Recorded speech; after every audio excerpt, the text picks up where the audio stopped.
तो साथियों, मैं ऋषि आज के लिए एक नई क्लास का आगाज आपके सामने सौर मंडल की दूसरी क्लास हम लेकर आए हैं। आज पहली क्लास अगर आपने नहीं देखी है तो चैनल को सब्सक्राइब करें और लास्ट वीडियो भी आप देखें। तो शुरू कर लेते हैं आज की क्लास। आज की क्लास में हम कवर करेंगे कि सौर प्रणाली की खोज है वो किसने की। सौर प्रणाली की खोज साथियों कोपरनिकस ने की है। सूर्य के चारों ओर घूमने वाले खगोलीय पिंड क्या कहलाते हैं? तो सूर्य के चारों ओर घूमने वाले खगोलीय पिंड है वो साथी ग्रह कहलाते हैं। किसी ग्रह के चारों ओर परिक्रमा करने वाले छोटे जो आकाशीय पिंड हैं उनको क्या बोला जाता है? तो उनको उपग्रह बोला जाता है। क्या बोला जाता है? उपग्रह बोला जाता है। ग्रहों की गति का नियम प्रतिपादित किसने किया था?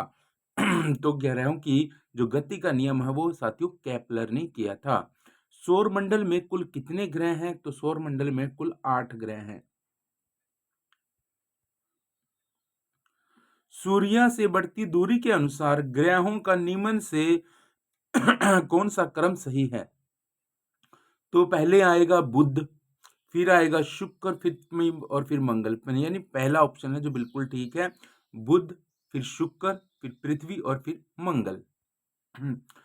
पृथ्वी से बढ़ती दूरी के अनुसार ग्रहों का निम्न में कौन सा क्रम सही है? ये सूर्य से बढ़ती दूरी थी। अब पृथ्वी से बढ़ती दूरी में पहले क्या आएगा? पहले आएगा शुक्र, फिर आएगा मंगल, बुध और बृहस्पति रहेंगे। तो पॉइंट ऑफ व्यू की दृष्टि से इंपॉर्टेंट है, ये चीजें नोट करिएगा। उसके बाद आकार के अनुसार सौरमंडल के ग्रहों का जो अवरोही क्रम है वो क्या रहने वाला है? तो अवरोही क्रम पहले आएगा बृहस्पति, फिर आता है शनि, फिर अरुण, फिर वरुण, फिर पृथ्वी, फिर शुक्र, फिर मंगल एवं बुध। ये पहला ऑप्शन बिल्कुल राइट है आपका। क्या रहेंगे? पहले रहेगा बृहस्पति, दूसरे नंबर पे शनि, तीसरे पे अरुण, चौथे पे वरुण, फिर पृथ्वी, फिर शुक्र, फिर मंगल एवं बुध सबसे छोटा। आगे चलते हैं। निम्नलिखित में से कौन सा सौर मंडल का भाग नहीं है? क्षुद्र ग्रह या धूमकेतु ग्रह या निहारिका? इसमें से तो निहारिका है वो सौर मंडल का भाग नहीं है। सूर्य के चारों ओर चक्कर लगाने वाले ग्रह का जो वेग है वो क्या है? वो है अधिकतम होता है जब सूर्य के समीप होता है। ग्रह का वेग कब होता है अधिक? जब सूर्य के समीप होता है। नेक्स्ट क्वेश्चन है कि अंतरिक्ष में कुल कितने तारामंडल हैं? तो अंतरिक्ष में कुल 88 तारामंडल हैं। कितने हैं? 88 तारामंडल हैं। निक्स ओलंपिया कोलंबस निक्स ओलंपिया कोलंबस पर्वत है जो वो किस ग्रह पर स्थित है? तो साथियों वो मंगल ग्रह पर स्थित है। कहां पर है? मंगल ग्रह पर स्थित है। पार्थिव ग्रहों की संख्या कितनी है? तो पार्थिव ग्रहों की संख्या साथियों 4 मानी गई है। निम्नलिखित में से कौन सा पार्थिव ग्रह नहीं है? 4 तो हैं, अभी हमने रीड किया है। तो शनि है जो वो पार्थिव ग्रह में नहीं आता। बाहरी ग्रह या बृहस्पति ग्रह, बृहस्पति सदृश ग्रहों की संख्या कितनी है? बाहरी ग्रह या बृहस्पति सदृश ग्रहों की संख्या कितनी है? तो साथ ही ये भी 4 है। 4 है। तो बृहस्पति सदृश ग्रहों में सम्मिलित कौन नहीं है? ये चीज हमें बतानी है। तो मंगल है वो बृहस्पति सदृश ग्रहों में सम्मिलित नहीं है। उसके बाद चलते हैं नेक्स्ट क्वेश्चन। नेक्स्ट क्वेश्चन है कि निम्न में से किन 2 ग्रहों को छोड़कर सभी ग्रह जो सूर्य के चारों ओर क्रमबद्ध घूमते हैं, यानी सूर्य की चारों तरफ चक्कर लगाते हैं, तो शुक्र और अरुण को छोड़कर बाकी सभी है जो ग्रह है वो सूर्य के चारों ओर क्रमबद्ध घूमते रहते हैं।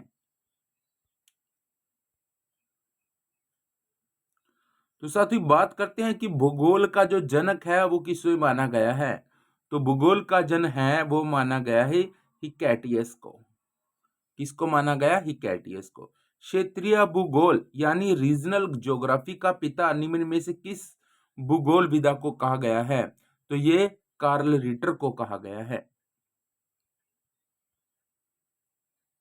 भूगोल को एक अलग अध्ययन शास्त्र के रूप में स्थानांतरित यानी स्थापित करने का श्रेय है वो किस विद्वान को दिया गया है, यानी किस विद्वान के पास है एक अलग अध्ययन है भूगोल का, तो वो है Eratosthenes. Option A is the right answer. अच्छा, भूगोल के ज्योग्राफिका शब्द का सर्वप्रथम प्रयोग किसने किया था? तो ये भी एराटोस्थनीज ने किया था। ज्योग्राफी के शाब्दिक अर्थ के आधार पर भूगोल की परिभाषा की गई है। तो किस तरीके से भूगोल की परिभाषा की गई है? तो भूगोल की परिभाषा को नाम दिया कि भूगोल वह विज्ञान है जो पृथ्वी के धरातल का अध्ययन करता है। भूगोल वह विज्ञान है जो पृथ्वी के धरातल का अध्ययन करता है, यानी first option is the right answer. उसके बाद है कि भूगोल पृथ्वी को केंद्र मानकर अध्ययन करने वाला विज्ञान है। किसने कहा है कि भूगोल है पृथ्वी को केंद्र मानना है उस भूगोल में और उसका अध्ययन किया है? तो वो है Varenius. C option is the right answer. भूगोल को भूतरण का अध्ययन किसने कहा है? तो भूगोल का भूतरण का जो अध्ययन है, भूगोल भूतल का अध्ययन, वो किसने कहा है? तो कांट ने कहा है।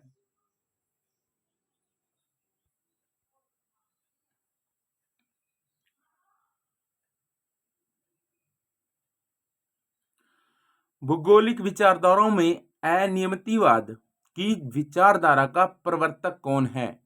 तो वो प्रवर्तक है ग्रिफिथ टेलर। कौन है? ग्रिफिथ टेलर है। वर्तमान भूत की कुंजी है किसने कहा था? तो ये कहा था जेम्स हैटन ने। तो जेम्स हैटन ने कहा कि वर्तमान है जो भूत की कुंजी है। स्थल रूप संरचना प्रक्रम तथा अवस्था का प्रतिफल होता है, कथन किसका है? ये कथन है W.M. डेविस का। यदि इतिहास का कब का वैज्ञानिक अध्ययन प्रस्तुत करता है तो भूगोल कहाँ का वैज्ञानिक एवं तार्किक अध्ययन करता है? कथन इनमें से किस विद्वान ने कहे हैं? ये बोल यानी किस विद्वान का ये कथन है? तो ये कार्ल सावर का है। तो कार्ल सावर इसका राइट आंसर रहेगा, कार्ल सावर।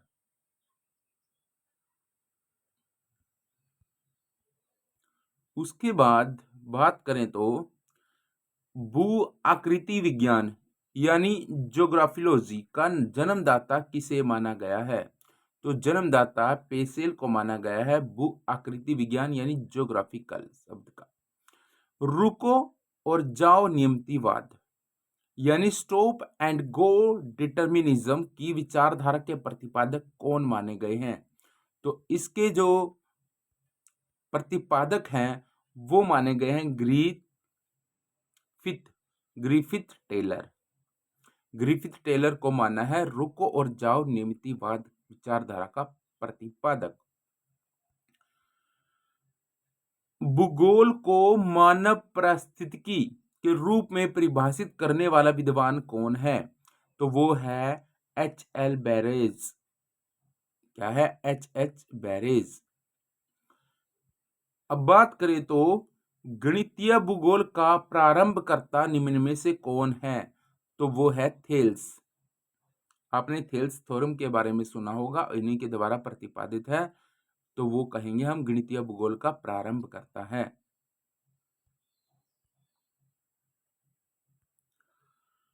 सौरमंडल का जन्मदाता किसे कहा गया है? सौरमंडल का जन्मदाता किसको कहा गया? सूर्य को कहा गया है।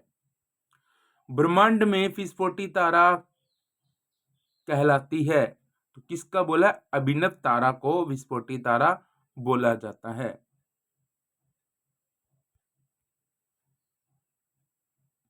वैज्ञानिक जिन्होंने सर्वप्रथम खोज की कि सूर्य है पृथ्वी के चारों ओर घूमता है, वो कौन थे? वो थे कोपरनिकस। तो C option is the right answer. निम्नलिखित में से कौन सा ग्रह नहीं है जिसने प्राचीन भारतीय ग्रह मानते थे? कौन सा ग्रह नहीं है जिसे प्राचीन भारतीय ग्रह मानते थे? तो वो एक है इनमें, वो है सूर्य। सूर्य एक तारा है, ग्रह नहीं है।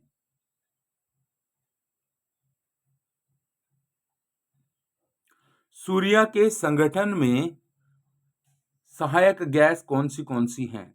तो सूर्य के संगठन में सहायक गैस है हाइड्रोजन और हीलियम। तो हीलियम और हाइड्रोजन ये दो ग्रह हैं। D option is the right answer. अच्छा, सूर्य के मध्य भाग को क्या कहा जाता है? सूर्य के मध्य भाग को सॉरी, प्रकाश मंडल कहा जाता है। सूर्य के ऊपर के भाग को क्या कहा जाता है? सूर्य के ऊपर भाग को वर्णमंडल बोला जाता है। क्या बोला जाता है? वर्णमंडल। सूर्य सदैव पूर्व में निकलता है, क्योंकि क्या कारण है? सूर्य है वो पूर्व में क्यों निकलता है? क्योंकि जो पृथ्वी है वो पश्चिम से पूर्व की ओर घूमती है। पृथ्वी है वो, फर्स्ट ऑप्शन पढ़िए, पृथ्वी पश्चिम से पूर्व की ओर घूमती है, यही इसका राइट आंसर है। नॉर्वे में अर्धरात्रि के समय सूर्य कब दिखाई देता है? तो वो 21 जून को अर्धरात्रि के समय सूर्य दिखाई देता है नॉर्वे में।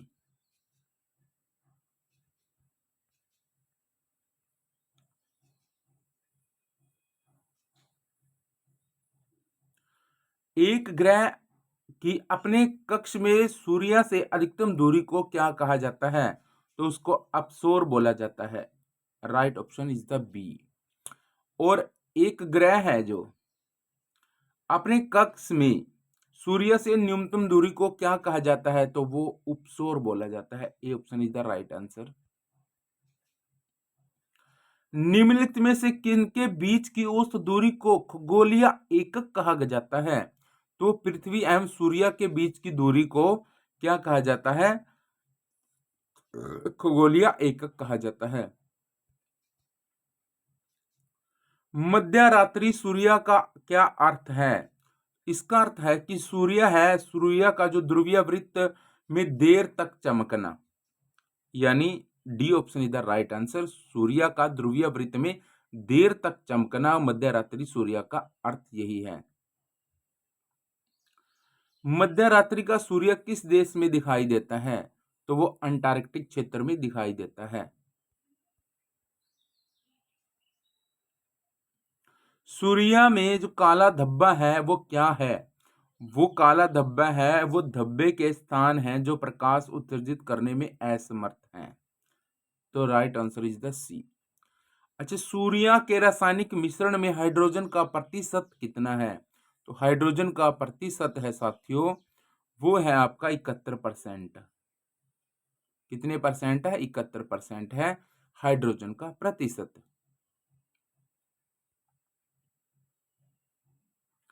निम्नलिखित में से कौन सा एक तारा है? निम्न ऑप्शन में से तो सूर्य है वो एक तारा है। सौर पृष्ठ पर लगभग कितना तापमान रहता है?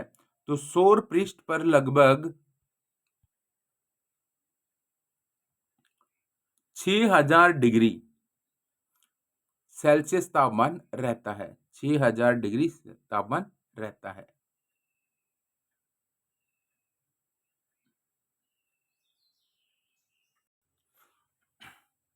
निम्नलिखित में से किसे सौंदर्य का देवता कहा जाता है? तो साथियों, शुक्र ग्रह को सौंदर्य का देवता कहा जाता है। सुपरनोवा क्या है? सुपरनोवा एक मृत प्राय तारा है। कौन सा तारा है? मृत प्राय तारा है। और उत्तरी ध्रुव की खोज है वो किसने की थी? उत्तरी ध्रुव की खोज है वो किसने की थी? तो वो रॉबर्ट पियरी ने की थी। Option first is the right answer. South pole पहुंचने वाला प्रथम व्यक्ति कौन बना है? साउथ पहुंचने वाला एमंड सेन बना है। एमंड सेन है जो साउथ पोल पर पहुंचने वाला प्रथम व्यक्ति बना है। पृथ्वी के सबसे निकटतम खगोलीय पिंड कौन सा है? तो पृथ्वी के सबसे निकटतम खगोलीय पिंड चंद्रमा है। पृथ्वी की आकृति सर्वोत्तम ढंग से किस शब्द से स्पष्ट की जा सकती है? कौन सा ऐसा शब्द है जिस शब्द से पृथ्वी की आकृति है वो सही ढंग से स्पष्ट की गई है वो है लबक्श गुलाब से। कौन सा आएगा? लदबक्श गुलाब से, ये आएगा डी ऑप्शन। सूर्य पृथ्वी सूर्य के प्रत्यय अपनी कक्षा में लगभग किस गति से चक्कर लगाती है? तो 1 डिग्री प्रतिदिन वो चक्कर लगाती है। सूर्य के चारों ओर पृथ्वी के परिभ्रमण की चाल क्या है? तो अधिकतम होती है जब पृथ्वी सूर्य के निकटतम होता है। कब होता है अधिकतम? कब होता है? जब सूर्य के निकटतम होती है। तो B option is the right answer.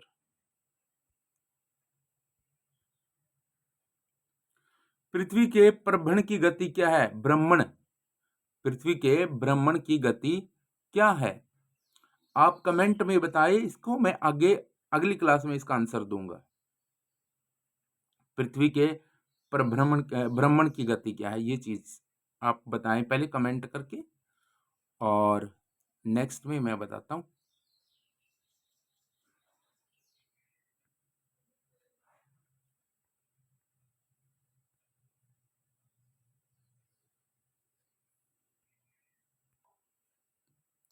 तो साथियों, पृथ्वी के भ्रमण की जो गति है वो 27 किलोमीटर पर मिनट है। भूमध्य रेखा पर पृथ्वी का जो व्यास है वो क्या है? लगभग क्या है? 12,800 किलोमीटर लगभग है, 12,800। सूर्य की परिक्रमा के दौरान पृथ्वी सूर्य से अधिकतम दूरी पर किस महीने में होती है? तो वो साथियों जुलाई महीने में होती है। कौन से महीने में? जुलाई महीने में सूर्य से अधिकतम दूरी पर होती है पृथ्वी। पृथ्वी की उपसौर स्थिति किस महीने में होती है? तो पृथ्वी की उपसौर स्थिति है वो जनवरी महीने में होती है। तारे हैं जो वो पूर्व से पश्चिम में किस कारण ज्यादा दिखते हैं? तो तारे पृथ्वी पश्चिम से पूर्व की ओर घूम रही है, इसी कारण वो पश्चिम में पूर्व से पश्चिम में ज्यादा दिखाई देते हैं। गुलाब पृथ्वी ध्रुवों पर चपटी होती है, यह इस तथ्य से स्पष्ट सिद्ध है। कौन सा ऐसा तथ्य है जिससे पता चलता है कि गुलाब पृथ्वी है ध्रुवों पर चपटी मानी गई है? तो आंसर है कि पृथ्वी 4 ध्रुवों पर सर्वाधिक तथा विषुवत रेखा पर न्यूनतम होती है। जो 4 ध्रुव हैं उन पर सर्वाधिक और विषुवत रेखा पर न्यूनतम होती है। पृथ्वी अपने अक्ष पर घूमती है, तो वो पश्चिम से पूर्व की तरफ घूमती है अपने अक्ष पर। आकार की नजर में आकार की नजर से सौरमंडल में पृथ्वी का कौन सा स्थान है? तो सौरमंडल में पृथ्वी का 5वां स्थान है, 5वां स्थान है। और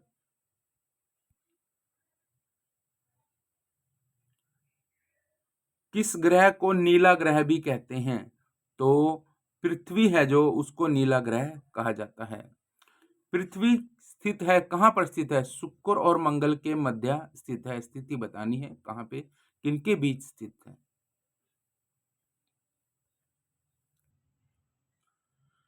किस दिन पृथ्वी सूर्य के सबसे निकट होती है?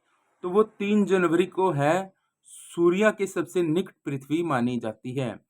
पृथ्वी सूर्य से अपनी अधिकतम दूरी पर कब होती है? तो 4 जुलाई को वो अधिकतम दूरी पर होती है सूर्य से। पृथ्वी सूर्य के इर्द गिर्द परिक्रमा करती है लगभग कितने दिनों में? 365.25 दिन। पृथ्वी का प्राकृतिक उपग्रह कौन सा है? तो पृथ्वी का प्राकृतिक उपग्रह साथियों चंद्रमा है। दिन व रात होने का क्या कारण है? दिन व रात होने का कारण है कि पृथ्वी का अपने अक्ष पर घूर्णन करना। और ये साथियों मैं एक बात साझा करना चाहता हूँ, जब मैं सेकंड क्लास में था ना, थर्ड सेकंड में था शायद, तो ये मेरे पर मतलब मेरी साइंस की जो बुक थी उसमें था ये क्वेश्चन। और मैंने अब उसको बड़ी एग्जैक्ट सही तरीके से लिखा था। कि दिन और रात कैसे बनते हैं। ये चीज़, ये इस टाइप से क्वेश्चन आया था, तो बड़ा मज़ा आया था। उस टाइप का मुझे अभी तक याद है कि दिन रात कैसे बनते हैं। उसके बाद बात करें,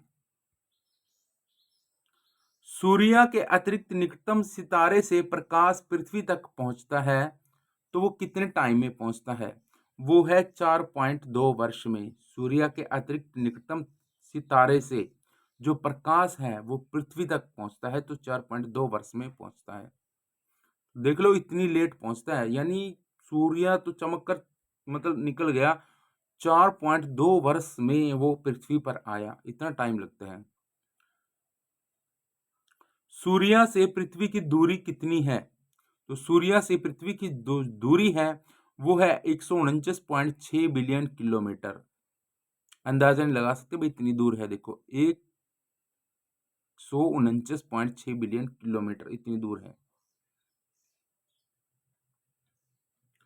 अपने अक्ष पर पृथ्वी एक चक्कर कितने समय में पूरा कर लेती है? तो वो 23 घंटे 56 मिनट और 4 सेकंड में पूरा कर लेती है। पृथ्वी पर दिन रात की अवधि समान होती है, कब होती है? वो भूमध्य रेखा पर होती है। यानी कहां पर होती है? दिन रात की अवधि समान भूमध्य रेखा पर होती है।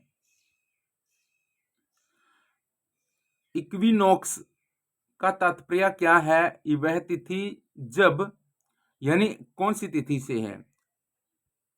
इसका अर्थ है, सॉरी,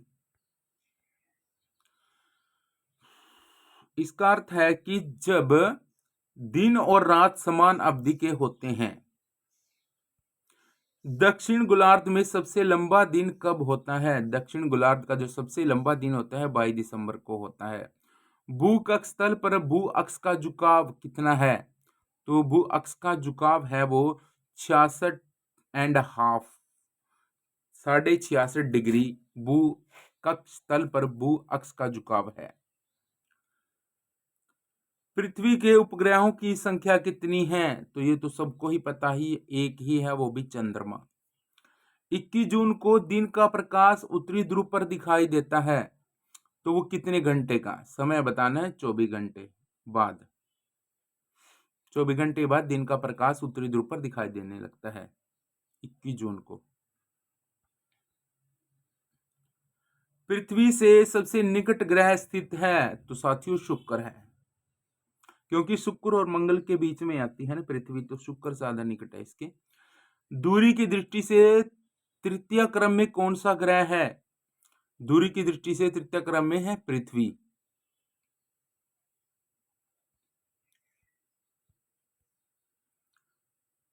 पृथ्वी अपने परिक्रमण मार्ग पर परिक्रमा करते समय अपने अक्ष द्वारा कक्षा तल पर कितने डिग्री का कोण बनाती है?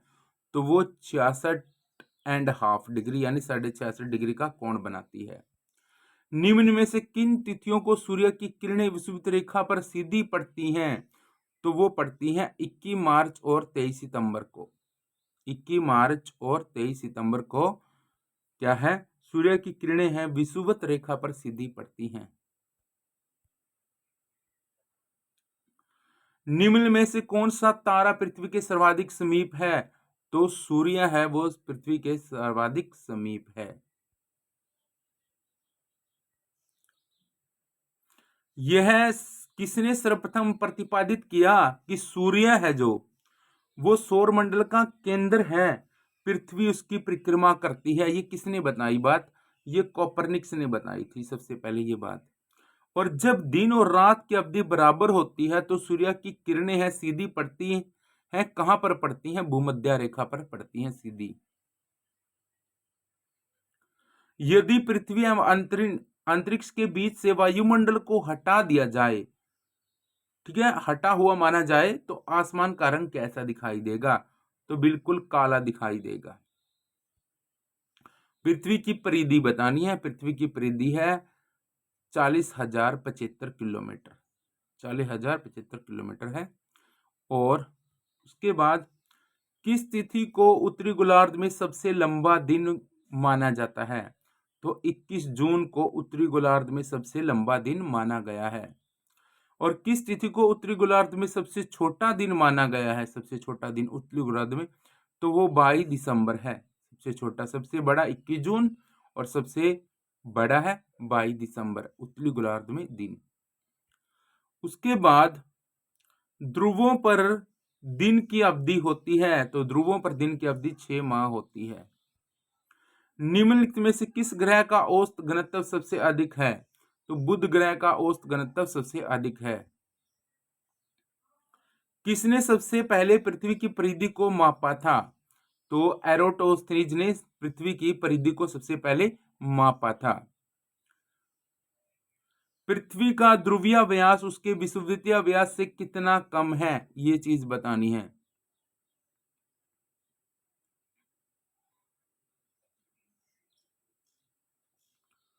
तो वो साथियों है 43 किलोमीटर कम है। पृथ्वी का विषुवतीय व्यास लगभग कितना है? तो वह 12,700 किलोमीटर। पृथ्वी को उसके काल्पनिक अक्ष पर घूमने को क्या कहते हैं? तो वो घूर्णन करती है, घूर्णन कहते हैं उसको। पृथ्वी की अपनी कक्षा में गति है पश्चिम से पूर्व। पृथ्वी तथा सूर्य के मध्य सर्वाधिक दूरी किसके दौरान होती है? सूर्य और पृथ्वी के मध्य जो सर्वाधिक दूरी होती है वो अपसौर के कारण होती है। ऋतुएं निम्न के कारण होती है। कौन सा कारण है जो ऋतुएं में परिवर्तन होता है? तो वो कारण है कि सूर्य के चारों ओर पृथ्वी का जो परिक्रमण है, वही कारण है कि ऋतुओं में परिवर्तन आता है। और पृथ्वी के आकार में छोटे ग्रह कौन से हैं? शुक्र और मंगल हैं, जो वो पृथ्वी के आकार में छोटे हैं। पृथ्वी से आकार में वो छोटे हैं।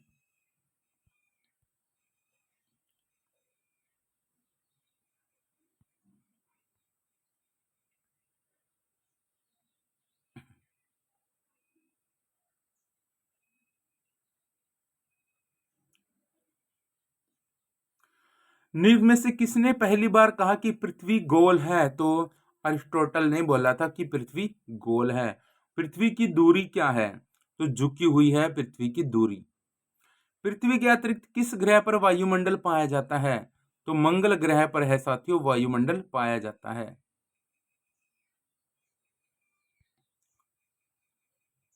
लाल रंग का दिखाई देने वाला ग्रह कौन सा है? तो लाल रंग का दिखाई देने वाला ग्रह है, आप बताएं साथियों, फिर मैं बताता हूं।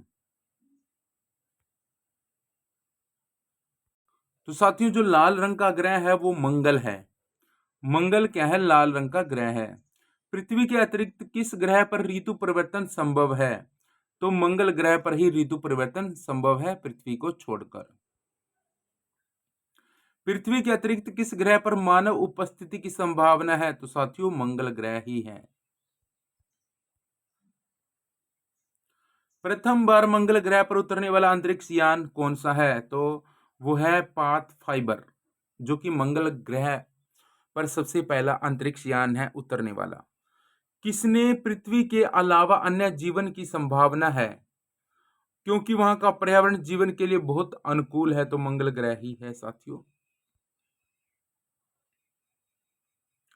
एक ग्रह के दिन का मान उसके कक्ष का झुकाव लगभग पृथ्वी के दिन के मान और झुकाव के समतुल्य है।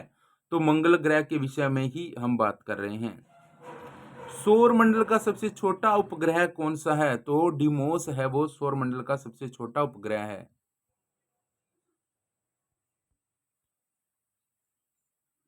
रात्रि को आकाश में कौन सा ग्रह लाल दिखता है? तो मंगल है जो वो लाल दिखता है।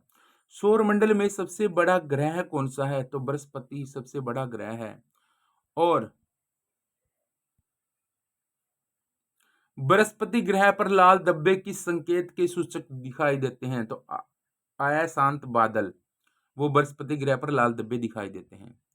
संयुक्त राज्य अमेरिका ने किस ग्रह की खोज के लिए गैलीलियो नामक अंतरिक्ष यान भेजा था? ये चीज बताएं।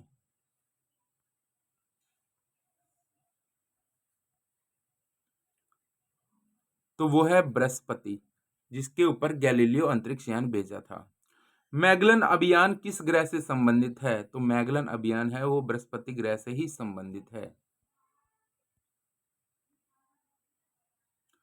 सुमेकर लेवी 9 धूमकेतु किस ग्रह से टकराया था? तो बृहस्पति ग्रह से टकराया था सुमेकर लेवी 9।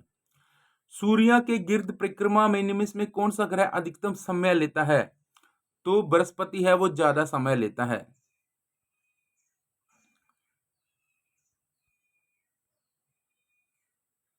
सूर्य का सबसे बड़ा उपग्रह इनमें से कौन सा है? तो गैनीमेड है जो सूर्य का सबसे बड़ा उपग्रह माना गया है।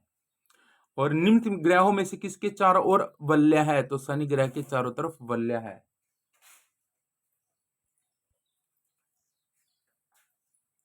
नासा के किससे संबंधित मिशन का नाम जूनो है? तो ये बृहस्पति ग्रह है उसके मिशन का नाम है जूनो।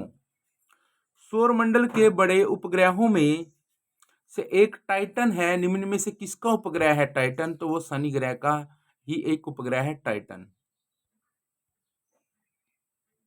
शनि ग्रह क्या है? शनि ग्रह नेपच्यून से गर्म है। शनि ग्रह को सर्वप्रथम किस खगोल शास्त्री ने देखा था? तो ये गैलीलियो ने देखा था।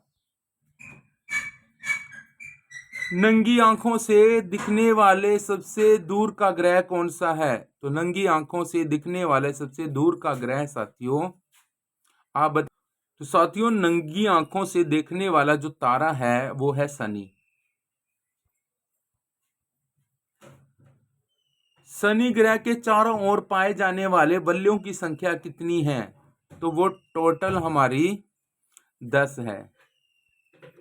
सौरमंडल का सबसे कम घनत्व वाला ग्रह कौन सा है? तो वो शनि है। सौरमंडल का सबसे दूसरा बड़ा ग्रह कौन सा है? तो वो भी साथियों शनि है।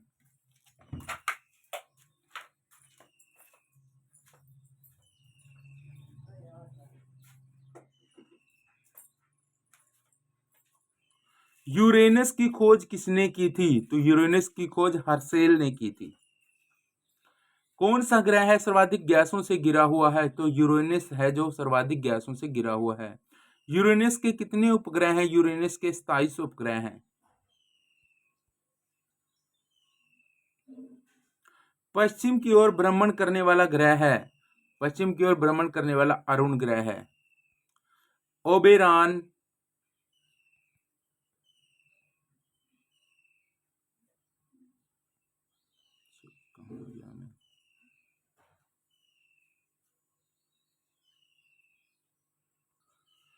सॉरी साथियों बीच में गड़बड़ी के लिए। अब बात करते हैं कि ओबेरॉन, टाइटेनिया, एरियल, अम्बेरियल और मिरांडा ये पांचों किस ग्रह के उपग्रह हैं? तो ये साथियों आप कमेंट में बताएं उसके बाद मैं बताता हूं ये किसके उपग्रह हैं। अब टाइटेनिया है, इस वर्ड को पकड़िए पहले आप। टाइटेनिया को पकड़ गए तो आप आंसर दे पाओगे।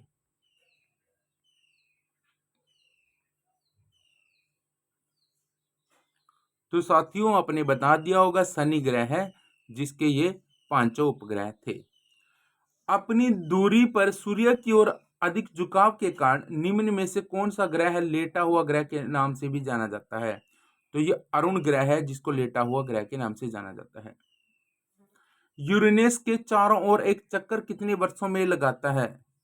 यूरेनस है वो सूर्य के चारों ओर एक चक्कर लगाने में कितना टाइम लेता है? तो 84 वर्ष लेता है। अन्य ग्रहों की अपेक्षा विपरीत दिशा में घूमने वाला ग्रह कौन सा है? तो यूरेनस है। कौन सा ग्रह पृथ्वी कौन सा ग्रह जो हरे प्रकाश को उत्सर्जित करता है? तो वरुण ग्रह है जो हरे प्रकाश को उत्सर्जित करता है, इसलिए इसको हरा ग्रह के नाम से भी जाना जाता है।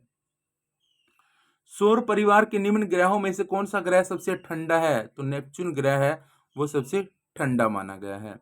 किस गैस की उपस्थिति के कारण वरुण जो है वो हरे रंग का दिखाई देता है? तो वो है मीथेन। मीथेन गैस के कारण वरुण है जो हरा रंग का दिखाई देता है। निम्न में से कौन से दो ग्रह सहोदर भाई के नाम से जाने जाते हैं? अरुण और वरुण है उनको सहोदर भाई नाम से जाना जाता है। सौरमंडल का सबसे छोटा ग्रह कौन सा है? तो बुध सबसे छोटा ग्रह है सौरमंडल का। निम्न में से कौन सा ग्रह सूर्य के और पृथ्वी दोनों के बीच सर्वाधिक दूरी पर स्थित है? तो वो ग्रह साथियों जो सर्वाधिक दूरी पर स्थित है वो अरुण ग्रह है साथियों। परजीनी फसल स्वर्ण चावल किस वांछनीय लक्षण के लिए तैयार की गई है? तो ये ए ऑप्शन विटामिन ए के लिए तैयार की गई है। निम्नलिखित में से कौन एक विटामिन ए का प्रचुरतम स्रोत है? तो वह आम। आम है विटामिन ए का प्रचुरतम स्रोत है। गोल्डन चावल का प्रचुरतम स्रोत क्या है? तो गोल्डन चावल में भी विटामिन ए ही पाया जाता है। रतौंधी किस विटामिन के कमी से होता है? तो रितौंधी रोग है विटामिन ए की कमी से होता है। विटामिन ए की कमी के कारण क्या होता है? तो विटामिन ए की कमी के कारण नाइट ब्लाइंडनेस आ जाती है।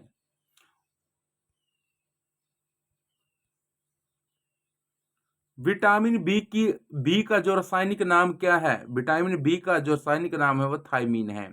और बेरी बेरी रोग किस विटामिन की कमी के कारण होता है? तो बेरी बेरी रोग विटामिन बी1 की कमी से होता है। निम्न विटामिनों में से किसमें कोबाल्ट पाया जाता है? तो B12 है जो विटामिन B12 उसमें कोबाल्ट पाया जाता है। विटामिन 7 B7 का रासायनिक नाम क्या है? तो इसका रासायनिक नाम है बायोटीन। और विटामिन B6 की कमी से पुरुष में होने वाला जो रोग है B6 की कमी से, वो चीज क्या है? वो कौन सा रोग है? B6 की कमी से जो रोग होता है वो है हमारे पास अरक्तता। अरक्तता है जो विटामिन B6 की कमी से होता है। निम्न में से साइनोकोबालामिन है जो वो किसका नाम है? तो वो विटामिन B12 का ही नाम है।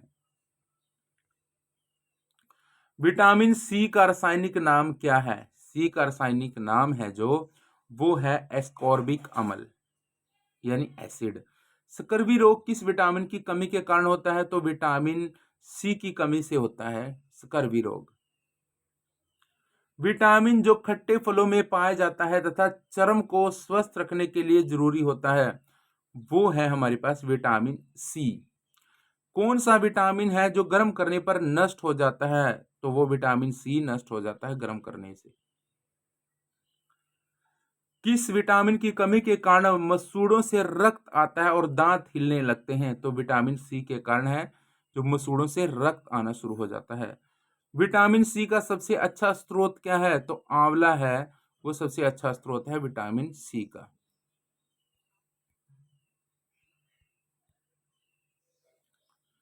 सब्जियों को धोने से कौन सा विटामिन निकल जाता है? तो विटामिन है जो वो सी निकल जाता है सब्जियों को धोने से। कोलेकैल्सिफेरोल रासायनिक यौगिक का सामान्य नाम क्या है? तो सामान्य नाम है विटामिन डी कोलेकैल्सिफेरोल।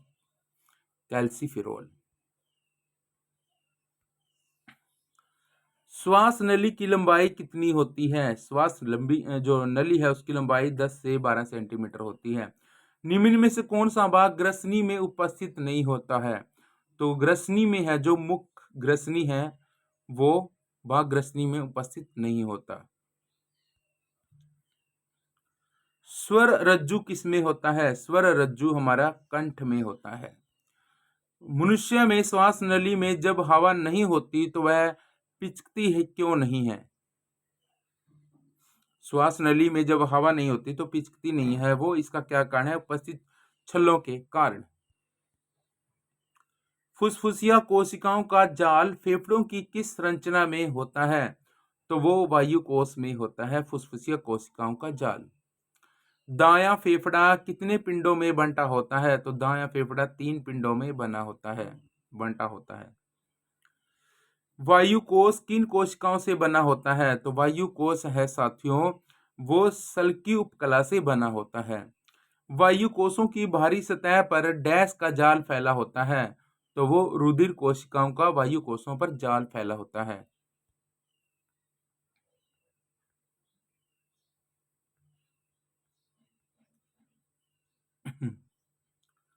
मनुष्य के श्वसन मार्ग से अंदर आने वाली वायु के ताप एवं नमी नियमन के कार्य में सहायक झिल्ली कौन सी है? तो वो सहायक झिल्ली है श्लेष्म कला। मानव शरीर में फेफड़ों के भीतर गैसीय विनिमय से संबद्ध मुख्य संरचनाएं कौन सी हैं? तो वो वायु कोश है, वायु कोश।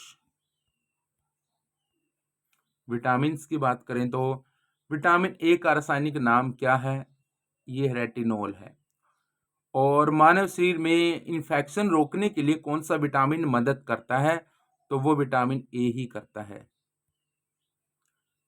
कौन सा विटामिन है जो प्रतिरक्षा प्रदान करता है? तो विटामिन ए ही प्रतिरक्षा प्रदान करता है। निम्नलिखित में से कौन सा विटामिन ए का सर्वोत्तम स्रोत है? तो गाजर है विटामिन ए का सर्वोत्तम स्रोत है। मानव शरीर में विटामिन ए भंडारित कहाँ पर होता है? तो वो होता है यकृत में। और विटामिन ए एवं बी के आविष्कारक कौन हैं? तो इनके आविष्कार है मैकुलन।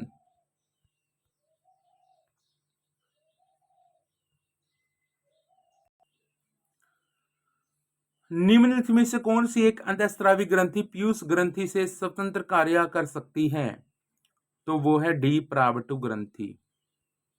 इंसुलिन एक प्रकार का डैश है, क्या है? इंसुलिन हार्मोन है। इंसुलिन का आविष्कार किसने किया था? इंसुलिन का आविष्कार एफ बेटिंग ने किया था। इंसुलिन में इसमें से कौन सी धातु होती है? इंसुलिन में हमारे पास जस्ता है, जस्ता धातु होती है। निम्नलिखित में से कौन सी ग्रंथि इंसुलिन बनाती है? तो वो अग्नाशय है, जहां से इंसुलिन स्रावित होता है। निम्नलिखित में से किस कोशिका से इंसुलिन स्रावित होता है? तो वो है बीटा कोशिका, यानी अल्फा बीटा गामा 3 कोशिका होती हैं। जो बीटा कोशिका है वहां से इंसुलिन स्रावित होता है। वैसे तो अग्नाशय है, बस अग्नाशय के अंदर भी कोशिकाएं हैं जहां से इंसुलिन निकलता है।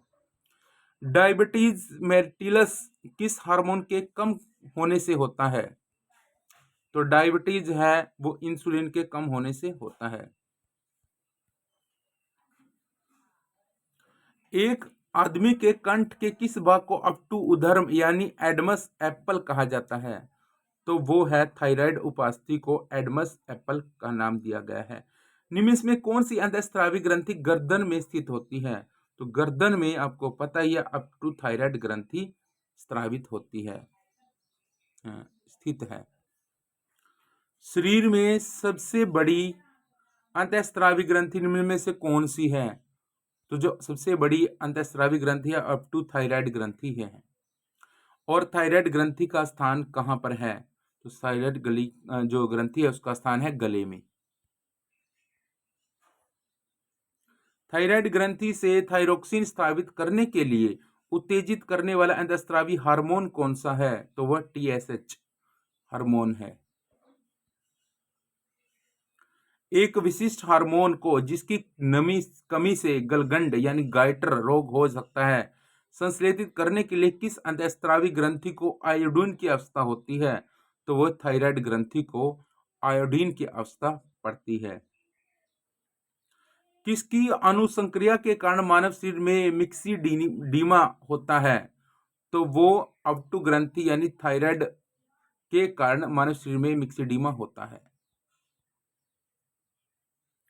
थायराइड की ग्रंथि के सामान्यता बनाए रखने के लिए नमक में आयोडीन किस रूप में मिलाया जाता है? तो वो Kl के रूप में मिलाया जाता है।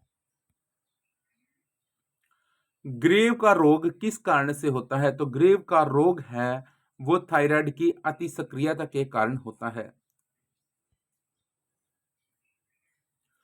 हार्मोन के रूप में कार्य करने वाले प्रोटीन का उदाहरण बताइए।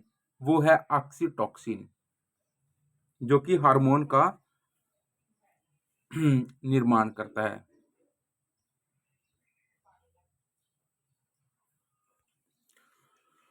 तो साथियों आज की क्लास यहीं पर खत्म करते हैं। तो नेक्स्ट वीडियो या अपडेट जल्द लेकर आएंगे आपके लिए।